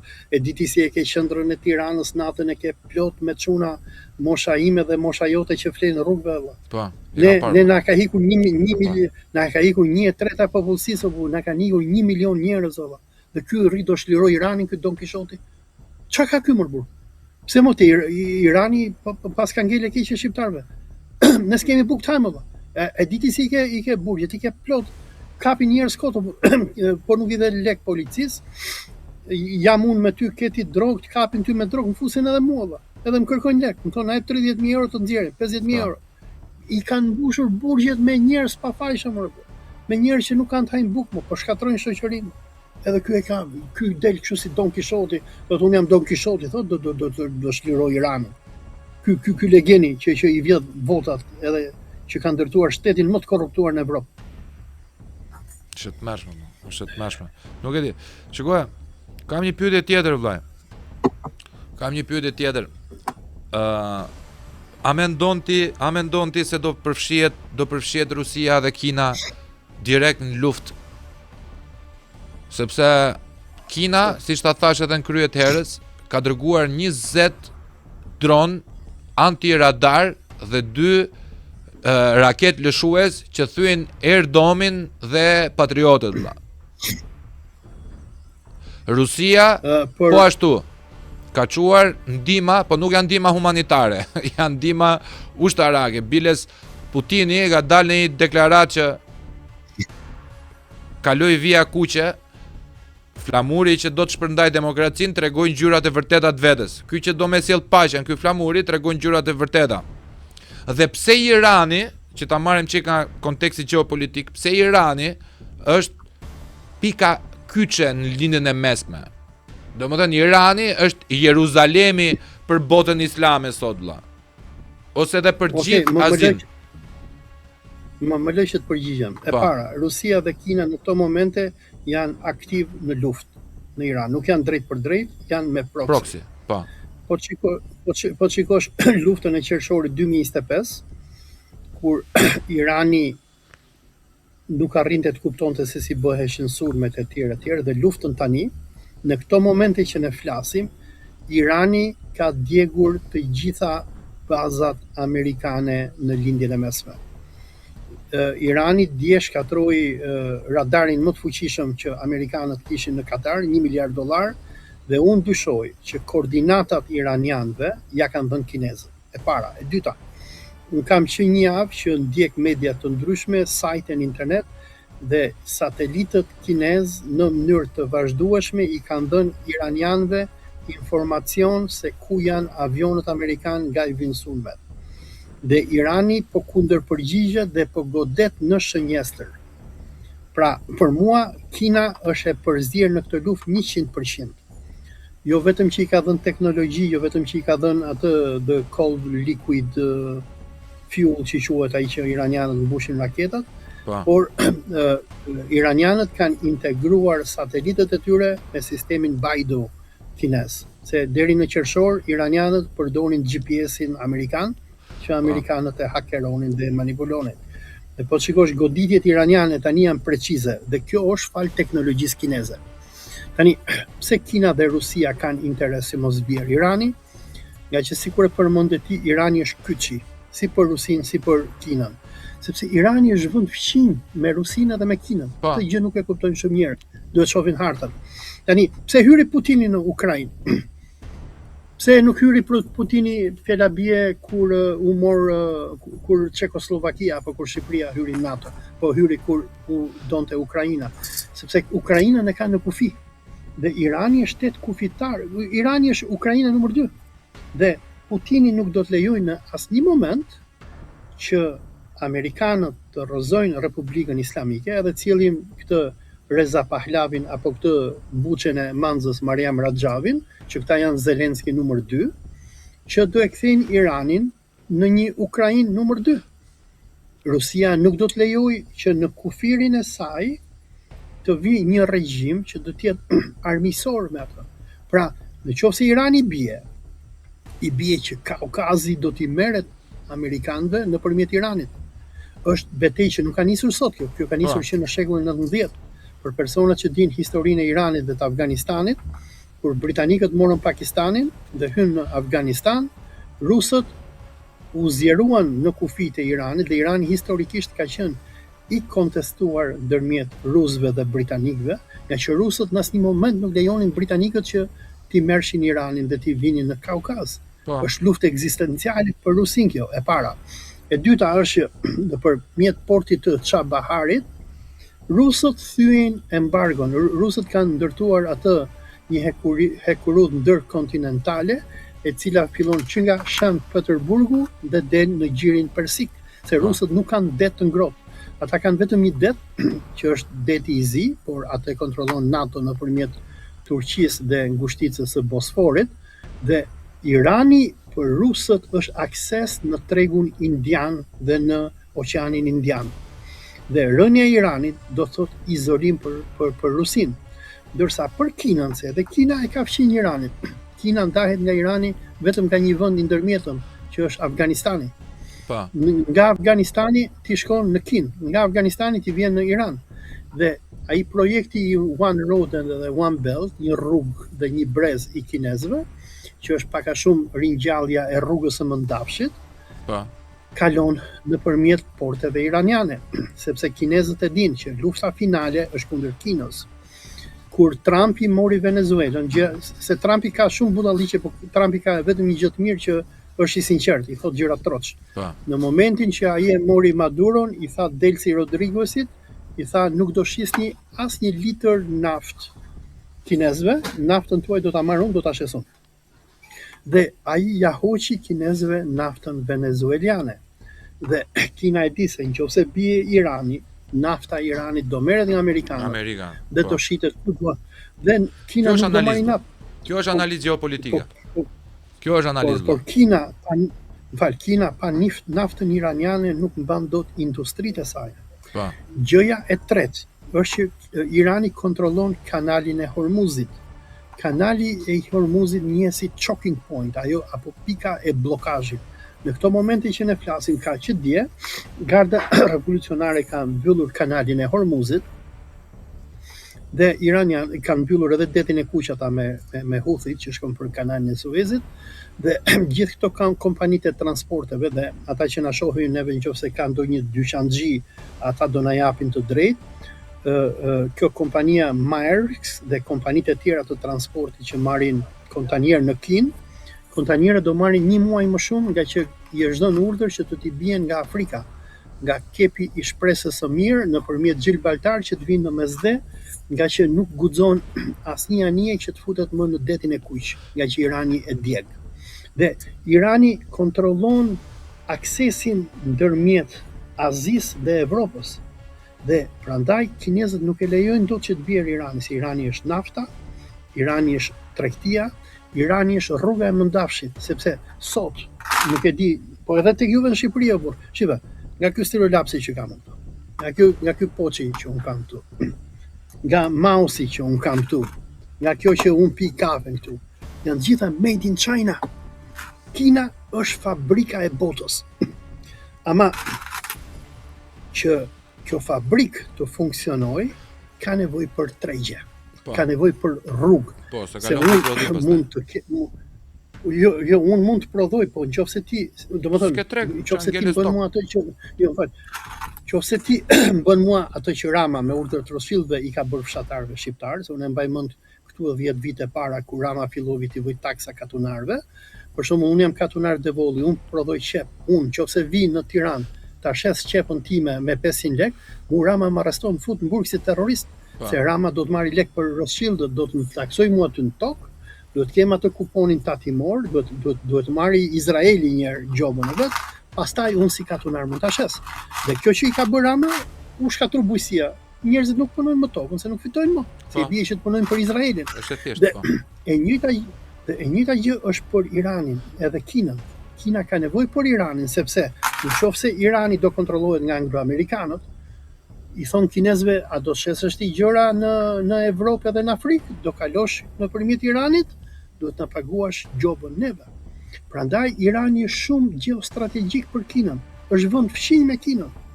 Dhe në anën tjetër, gjëja që i intereson shumë rusëve dhe kinezëve, është se edhe pse rusët kanë ideologjinë e tyre ortodokse, ndërsa kinezët janë marksist-leninist, janë ateist, atyre u intereson Irani nga që Irani është i vetmi vend që ka guximin ti përvishet hegemonisë perëndimore. Domethënë, biles njerë bëja shaka me ca iranen, i thoja unë, ore po t'jeni në Xinjiang juve, Khamenein do e fuste në burg Xi Jinpingi si ekstremist islamik. Por Khamenei në Iran është shumë i rëndësishëm për kinezët, sepse ai është një luftëtar kundër imperializmit zionist. Dhe domethënë Irani është shumë strategjik dhe rusët dhe kinezët nuk do ta lejojnë në asnjë moment Iranin që të bjerë. Olti, po Amerika vlla, a është viktim e lobit zionist? Se të dëgjova gjatë retorikës tënde, gjatë ligjëratës tënde, the në këtë moment unë e justifikoj Amerikën sepse nuk është Amerika që e ka sulmuar, është vetë Izraeli që e ka sulmuar. Trumpi e çuar nga gjumi, është dhënë një urdhër, dil aty, na mbaj krahun tani se do përdorim bomba atomike, bla bla bla, presionet e bibit. Amerika është viktim apo është agresore në këtë rast? Tani unë mendoj që është ka viktim. dy lloj Amerikë. Ka dy lloj Amerikash. Një është Amerika e elitave zioniste, që është agresore, dhe tjetra është Amerika e popullit. Unë vetë jam kanadez, unë kam jetuar, unë e njoh Amerikën, i njoh amerikanët, sigurisht njoh edhe kanadezët. E di sa të varfër janë amerikanët, shpend. Kur isha në Shqipëri që jepja mësim në Universitetin e Durrësit, kisha student nga Korça, nga Elbasani, nga Durrësi, po shqiptarët kanë fatin e mirë nga komunizmi, nga tranzicioni, që ne shumicën i posedojmë shtëpitë tona. Dhe i thoya studentëve tanë, i thoya, shive, ju jeni shumë herë më të pasur se sa the average American, apo amerikani I mesatar. I zakonshëm. Edhe nuk më besonin. Po i thoya unë se ju keni shpira, i thoya. Ju po patët punë, bëni lek, po s'patët punë, do rini të shtëpia, do hani bar. Kurse në Amerikë, i thoya, edhe në Kanada, po nuk patë punë, do flesh në rrugë dhe do vdesësh, si qanë. Edhe nuk më kuptonin. Populli amerikan është shumë popull i mirë, është popull i vuajtur, popull i varfër. Ti të shkosh për shembull në New York, në New Jersey, por edhe në Kanada dhe në Toronto, në Montreal, ti shikon qytete të tëra me homeless people, me njerëz që vdesin. Të shkosh, se unë kam jetuar në Toronto, unë kur ikin në Toronto më zë koka burr. Se shkosh në downtown Toronto, shef qytet të tërë me homeless people, me njerëz që flenë me kartona, që nuk kanë bukë të hajnë, që shkojnë në përkosha plerash, ushqehen. Shumë herë më keq se sa është në Shqipëri. Dhe populli amerikan është shumë popull i mirë, por sundohet nga një elitë kriminale, një elitë zioniste që e ka marrë pushtetin, dhe Amerika është kthyer në një vend shumë të keq, sidomos pas hiqjes së Clintonëve dhe fillimit të luftës kundër terrorizmit, se Amerika shpenzoi sot borxhi i Amerikës është 27 trilion dollar. Domethënë Amerika s'ka për ta paguar në njëra të borxh. Dhe Trumpi kur bëri fushat kundër Joe Bidenit thoshte vetëm këto luftrat që kemi bërë, thoshte Irak, Afganistan na kanë kushtuar 8 trilion dollar. Dhe Trumpi erdhi me premtimin që unë do ndërpres luftrat, do laj borxhin etj, po ata nuk e lënë. Dhe dua të them që jeta në Amerikë është e tmerrshme. Është inflacioni është i papar. Ushqimet janë të papara, të shtrenjta. Dhe populli amerikan është viktim, por nuk është popull i keq. Po ky popull ka jetuar shumë mirë gjatë kohës luftës ftohtë, se në kohën e luftës ftohtë zionistët nuk guxonin që ta abuzonin Amerikën si tani. Që atëherë kishin frikën e Bashkimit Sovjetik, e panë se çfarë u bëri Stalini, se revolucioni bolshevik ishte revolucion çifut. Ata e morën vendin, ata I masakruan krishterët, I shkatruan kishat, por Stalini si një I krishterë ortodoks që ishte, edhe pse ishte ateist, sapo mori pushtetin I hoqi qafe. Dhe nga koha e Stalinit deri kur erdhi Gorbaçovi, çifutët nuk loznin dot me fatin e rusëve. Është një libër shumë I mirë nga Aleksandr Solzhenitsyn, ai që mori edhe çmimin Nobel, ai disidenti, edhe ka një libër ai që quhet 200 Years Together apo 200 vite bashkë, ku ai tregon se si çifutët u merrnin shpirtin e rusëve, se si I shkelin me kom. Do ta lexoj patjetër, se kam lexuar tjetër të Solzhenitsynit. Ta lexosh këtë është libër, do ta lexoj çako do përkthej. Se s'bën do ta lexoj. Edhe ta japun edhe domethënë do ishte vetëm ardhja e Stalinit, I cili se donin me vrak ta Stalinin, se këta vran Zhdanovin, heroin e luftës, e helmuan, doktorët Çifut, edhe Stalini u trëm nga zionizmi, se Bashkimi Sovjetik ishte ai që ishte I pari që e njohu Izraelin, nga që David Ben Gurioni ishte shoku Leninit, ishte nga bolshevikët e hershëm, dhe Stalini e njohu Bashkimin Sovjetik të Izraelin se mendoi që Izraeli do bëhet një republikë sovjetike, komuniste. Bile shteti i parë qifut që është krijuar në histori nuk është Izraeli, është Republika e Birobizhanit. Se Stalini ka qenë një nga mendjet më të ndriturat njerëzimit, ka qenë political scientist, ekspert i shkencave politike, dhe ai ka edhe një shkrim për teorinë e kombeve, dhe shumë nga këto kombet, sikur Azerbajxhanasit, Uzbekistanasit, Taxhikistanasit, i krijoi Stalini, se përpara Stalinit këta ishin thjesht turqini. Po. Edhe sikur krijoi këto kombe, ai donte të krijonte edhe një komb qifut. Dhe merr një nga këto oblastet e Bashkimit Sovjetik dhe ja jep qifutëve dhe e quajnë Republika Autonome Qifute e Birobizhanit. Dhe i tha se ai e njihte zionizmin. Dhe tha zionizëve, ç'a doni juve, tha, në Palestinë, nuk është toka juaj, gjetja ande nga afër me Vladimir. Nuk është Siberi, është në kufi me Kinën. Domethënë ande nga afër nga Kazakistani. I dha një rajon të tërë qifutëve, i tha ja ku e keni Izraelin ton, edhe shkoni jetoni, po qifutët nuk donin se Stalini donte të bënte kooperativist ata. Bile s'ka edhe postera, se unë jap historinë e Rusisë dhe ja tregoj studentëve të mi postera ku Stalini donte që qifutët të bëheshin kooperativistë, të kishin fermat e tyre etj. Po qifutët duan të vjedhin vëlla, ata duan banka, se ata nuk prekin punë me dorë. Dhe kur Stalini e pa që ata nuk donin të punonin, dhe që kur u trëm edhe nga lëvizja zioniste, e cila shkonte kundër idealeve të marksizëm-leninizmit, ai fillovi që t'i heqi ata nga pozitat sunduese dhe i buri klasë punëtore. Dhe kur ra Bashkimi Sovjetik përpara se të binte në kohën e Gorbaçovit, se shkatruesi i Bashkimit Sovjetik është Gorbaçovi, dhe Gorbaçovi ishte agent zionist. Ai është i pari që ju hap zionizmit. Ai çoi në Izrael 2 milion qifut. Dhe nuk e di në këtë dëgjuar këtë dosjen e Epsteinit, u nxor një përgjim ku Ehud Baraku, që ka qenë kryeministri i Izraelit, i thoshte Epsteinit, kam folur unë me Putinin dhe i thash Putinit të më sjellin 1 milion qifut. 1 milion rus në Izrael që t'i bëjmë qifut, se janë racë e bukur, janë bjonda etj. Dhe ky zionizmi përbën kërcënim për Rusin, nga që Rusisi ka marrë shumë qytetarë që nuk ishin as qifut. Në vitin 2018 unë shkoj në Izrael edhe në Palestinë me Bledar Kokën, me këtë gazetarin, i bën zbor qifutët në aeroport, edhe në një moment kur isha në Jericho, doja të shkoja në Masada. Masada është, si me thënë, kruja për nacionalizmin shqiptar, sepse është vendi ku qifutët i rezistuan perandorit Titus. Edhe kur do kaloja nga Palestina për në Izrael, shkoj edhe flas me ata ushtarët qifut, edhe i them dua t'ikin Masada, i them. Se unë e shikoj në Google që Masada ishte një 2 kodra mrapa, ata nuk dinin se ç'është Masada. Domethënë është si ti thosh një ushtar shqiptar ku bi kruja, që mos ta dinë ku është kruja. Edhe i them unë, po si se dinin ç'është Masada, i them. Se Masada është vend i shenjtë për qifutët. Është vend i rezistencë. Po tha, ne jemi qifuta. Po çfarë jeni ju, i thashë? Njëri ishte Argjentinas, njëri ishte Ukrainas, edhe njëri ishte nga Afrika. I thashun ti Argjentinas, po çfarë ti, unë jam katolik, tha. Po shne, i thashun ti në ushtrinë e Izraelit. Po tha kështu, tha, na marrin mercenar, tha, edhe na japin letra, na japin dokument. Edhe që themi sigur jemi qifut, po se kam idem fare. Edhe ky është Izraeli, por është një tallavat, po për komunizmin dhe Bashkimin Sovjetik. Ky ishte një problem shumë i madh. Dhe se Stalini kuptoi se sa të rrezikshëm ishin këta, se këta janë ekstremistë, këta duan supremaci botërore.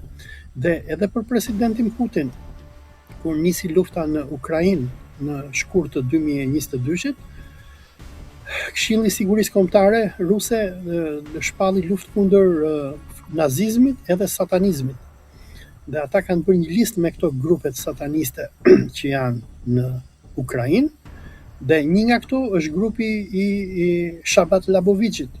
Dhe në justifikimin që jep Këshilli i Sigurisë Kombëtare është që ky grup është grup supremacist qifut, që i shikon popujt e tjerë si kafsh, si gojim, dhe kërkon dominimin e qifutëve.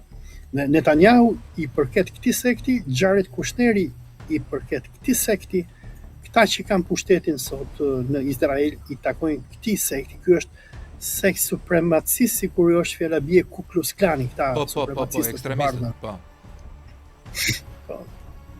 Do më thënë, mjeku im që t'i vendosim pikat mbi, pyetja ime e fundit për ty është, zyrtarisht a ka filluar lufta e tretë botërore?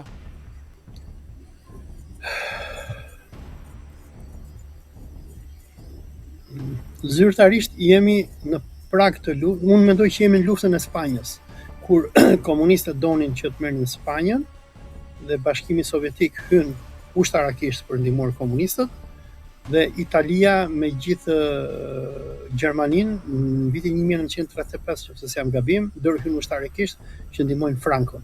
Domethënë, jemi në prag, por ngjelet për tu parë në qoftë se çfarë do bëj Trumpi në këto momente. Domethënë në këto 48 orët e fundit Trumpi ka rënë urt, nuk po bën as i deklarata si gjë fare. Vetëm i kërcënoi iranianët përpara pak orësh, i tha mos guxoni që të na sulmoni egër se do t'ju bëj atë që s'ua ka bërë njeri, domethënë do t'ju hedh bombën nukleare, por deri në këto momente amerikanët vetëm po mbrohen, edhe godasin me raketa Tomahawk edhe me avion, po godasin baza ushtarake, fabrika, kombinate në Iran, nga që duan t'i kthejnë iranianët në kohën e gurit. Ama Irani po godet në të gjitha cepat. Domethënë goditja që ka ndodhur ndaj Kipros sot ishte e paparë. Unë pres të shoh që iranianët të përshkallëzojnë goditjen, një duke goditur bazën e Diego Garcias që është në Oqeanin Indian, 2 të godasin Manzën në Shqipëri, dhe 3 të zhysin ndonjë luftanie të madhe amerikane. Amerikanët i kanë tërhequr anijet e tyre nga gjiri persik, kanë çuar shumë larg, ja që kanë frikë se iranianët do t'u zhysin. Imam Khamenei i kërcënoi amerikanët, i tha ju na i keni sjell luftanie, tha po ne do t'u zhysim në det. Dhe unë besoj që në rast se iranianët do të zhysin ndonjë luftanie amerikane, se po e goditën Manzën, nuk harruan Trumpi për ca terrorist apo por e diram. Sigurisht edhe surrenin godasin, do thotë ama ka qenë burr i mirë për gjuna, çfarë të bëjmë? Janë burrat shi ata iranianët, po s'kemi çfarë të bëjmë. Dhe por në qoftë se iranianët zhysin ndonjë luftanie, ata kanë goditur një anije iraniane, por nuk kanë goditur akoma Abraham Lincolnin edhe Gerald Fordin. Lobi Çifut do ta problematizoj këtë zhytje të luftanijes amerikane, në mënyrë që ta detyroj Amerikën që të hyjë në luftë. Luftë, se dëgjoj, Trumpi deklaroi përpara ca ditësh që një javë do bëjmë luftë, se amerikanët nuk e mbajnë dot luftën detare për kohë gjatë. Nëse ndjek lajmet, Irani çfarë po bën në këto momente, po shkatron të gjithë portet, bilës sot ka goditur edhe Omanin, vend aleat të tij. Po kishin një bazë detare ku furnizoheshin me ushqime dhe riparoheshin anijet amerikane, e ka djegur edhe atë portin. Dhe Irani çfarë po bën është që po i djeg të gjithë, sidomos djegja e flotës 5 amerikane e portit të tyre, ajo është më masivja se ti e sjell luftanien, por luftania ka nevojë për ushqime, ka nevojë të lahet, të derdhë mutin, të dalin njerëzit në tokë, se ti nuk i mban dot njerëzit me javë të tëra ndet, se i zot deti. Dhe problemi që kishin izraelitët përpara një jave ishte se kjo luftania Gerald Ford ka avari me sistemin e mutrave. Kishin shpërthyr mutrat edhe nuk kishin hale ushtarët, biles unë bëja edhe shaka në Facebook, thoja ti dhurojnë kosovarët ca Pampers ushtarëve amerikanë. Se duhet prisnin 45 minuta që të gjeni një hale ushtarët. Është problemi më, se Gerald Fordi ka 20.000 vet, është qytet valla. Është sikur me marr gjithë kombinatin edhe ta futesh në një anije. Dhe edhe Irani domethënë po djeg gjitha portet ku marrin servis ushtrit amerikane dhe amerikanët nuk besoj që e mbajnë dot luftën më shumë se sa një javë. Ndërsa Irani e mban se është në vendin e vet, në tokën e tij.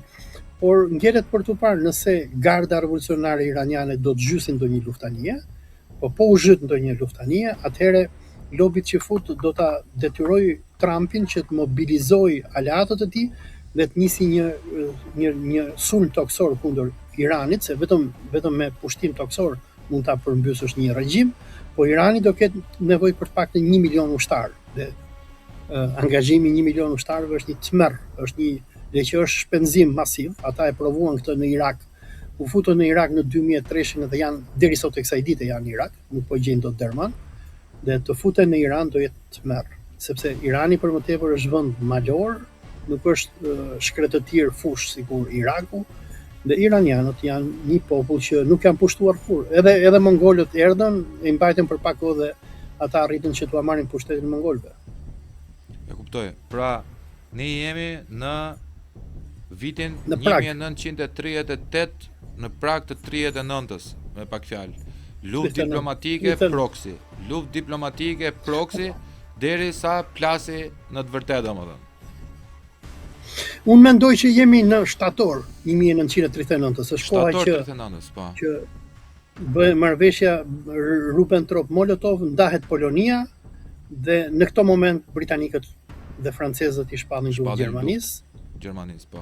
dhe Hitleri sulmon Bashkimin Sovjetik. Domethënë unë mendoj që jemi pak javë larg luftës totale botërore. Domethënë, të dashur miq, përgatituni, lufta ka nevojë për trima, lufta ka dhe viktima. Falenderojmë shtetin shqiptar që na mësoi të ndihemi femër qenë matse, letër higjienike dhe të jemi oralist të çdo pushteti të mundshëm, por dhe duke na luftuar testosteronin neve burrave, duke qëndruar kështu të veshur mirë, të parfumosur, jemi futur në një konkurrencë me vajzat për të hequr vetullat, leshin e trupit e gjitha me radhë. Dhe tani që i duhet Shqipërisë testosteroni i meshkujve për t'i dalë zot venit, neve nuk kemi asnjë lloj gjoje se sa qend e Ramës dhe paraardhësve të Ramës. Duke pritur NATO-n e cila është duke u shkatruar. Kupton, ka dalë jashtë funksionit, sepse shteti bazë i NATO-s, Shtetet e Bashkuara të Amerikës, Amerika, është duke sulmuar edhe vendet e veta aleate, si për shembull Groenlandën që do ta marrë. Olsi, të falenderoj shumë vlla, të pres për diskutime tjera sepse ky është momenti jonë, neve që merrem me gjeopolitik në gjithë të krizë të madhe botërore, lartësojmë gjeopolitikën, që të merremi se ky është leitmotivi i diskutimeve botërore tash. Çdo njeri do të merret me gjeopolitik, por shumë pak veta e kuptojnë gjeopolitikën reale sepse janë emocional. Në momentin që ti thua ky është i mirë dhe ky është i keq, ti je komplet jashtë analizës gjeopolitike. Personalisht unë jam pro Shqipërisë dhe pro njerëzimit. Jam pro vullnetit lirë, për aq kohë sa Zoti i Madh, Allahu, Zoti, Jezusi, quheni si doni, Krishna, Shiva, është it's up to you, ta quheni si doni krijuesin, nuk më intereson fare se si e quheni. Na ka dhënë vullnetin e lirë. Neve bëjmë çdmos për ta demontuar këtë vullnet lirë dhe bëhemi sklever të disa lobeve, kushdo qofshin ato. Dhe kjo është fatkeqësia më e madhe e jona si human. Ne nuk e dim se fuqia dhe arma më e madhe bërthamore atomike e botës është dashuria. Ne nuk dim të duam, thjesht dim të shkatrojmë. Po vlla. Nëse mundem duhet t'i them vetëm një këshill shikuesve tan, ata që kanë toka në fshat, do i them punojeni tokat. 2, mos i shisni tokat tuaja në përfshatra, nga që kur të nisi lufta botërore, vetëm fshatari do të haj buk. Pasuria është toka. Profeti Muhammed thot në një hadith, kur të vi Dajjalli thot, kush ka një dhi, le ta marri dhe të shkojnë në mal. Sepse origjina jonë është toka, mos u gënjeni nga luksi i qyteteve. Dhe për më tepër mos ia shisni pasuritë tuaja kolonëve izraelit, se do përfundoni si palestinezët, që kur erdhën çifutët i pritën me lule, i jepshin tokat e tyre dhe sot nuk kanë bukë të hajnë. Ruajeni vendin tuaj, mos i shisni tokat tuaja për një copë bukë. Ky është patriotizmi më i madh që mund bëni. Mbrojeni pronën tuaj. Shpend, faleminderit shumë. Të falenderoj vlla, të pres prap gjatë javës, do jemi në kontakt se sulme do ketë për ditë, duke shpresuar te i madhi Zot që t'ja u dërgojnë në një sinjal hyjnor këtyre të shmendurve që ta ndalojnë se boll bi nënësh ka marrë kjo tokë vlla. Jo vetëm Shqipëria, po gjithë bota, sepse në fund ditës dhimbje është edhe për një hebre të shkret që vuan regjimin e Bibi Netanyahu, dhimbje është edhe për një musliman të shkret që merr lavazhin e trurit të regjimeve totalitare, dhimbje është edhe për amerikanët, cilët duhet të paguajnë taksa për të financuar një luftë që nuk është e tyrja. Më fal, edhe një këshill për shqiptarët, e di që shumë prej jush nuk keni lek, por ju lutem mos u bëni mercenar për t'ju çuar Rama në Gaza, se nëse e pel Ramën kur ikun bordin e paqes, i premtoi ushtar Izraelit që do të çohen në Gaza, që do vrasin arabët në mënyrë që izraelitët të flenë gjumë rehat në shtëpi. Nëse keni një fije dinjiteti, mos u bëni mercenar të zionizmit. Le të shkojë Rama me Gregorin dhe të luftoj për Izraelin. Mos shkoni miq. Lufta juaj do të jetë për të mbrojtur vendin tuaj, Shqipërinë. Faleminderit. Falenderoj vlla. Miru takofshem gjatë javës. Hajde, mirupafshim. Mirupafshim. Miqtë e mi, ky është episod i rënd, që është e vërteta, sepse situata dhe historia dhe jeta dhe koha po e tregon që ka ngarkesën e vet. Jemi në prag të një lufte botërore, për mos thënë që kemi filluar, siç e tha Olsi me drejt, jemi në shtator të 39-s. Lut Zotin që këtë episod ta mirë kuptoni, lut Zotin që në këtë episod të gjeni disa të vërteta, nuk kemi bërë mbrojtjen e asnjëres pal, thjesht rreziku i madh është që Irani sot është një qen i tërbuar, i kafshuar nga fuqitë e tjera dhe është duke bombarduar çdo pikë strategjike të aleatëve. Dashur pa dashur, me vullnetin ton ose jo, ne jemi pjesë e një aleance perëndimore dhe kemi pikën bazën e Kuçovës, që është amerikane, dhe kemi edhe atë kampin e Manzës, ku kemi strehuar me vetofrim të plot nga ana e ekzekutivit shqiptar kundërshtarët e regjimit të Republikës Revolucionare Islamike të Iranit. Pra, Zoti na ruajt, ruani veten dhe përpiquni që të kemi dinjitetin, që mos përfundojmë dhe të kemi fatin e këtyre kombeve që janë në luftë momentalisht. Në qoftë se ju ka pëlqyer ky episod, shtyp, subscribe, like, shpërndaje, mund të dërgoni donacione sepse janë oksigjeni, donacionet janë oksigjeni i mbarvajtjes së këtij podcasti. Te këto IBAN-et këtu poshtë, por edhe në super chat miq juve që na ndiqni në YouTube, si dhe do tregoj mandi këtu bulthi edhe atë QR kodin e kriptomonedave.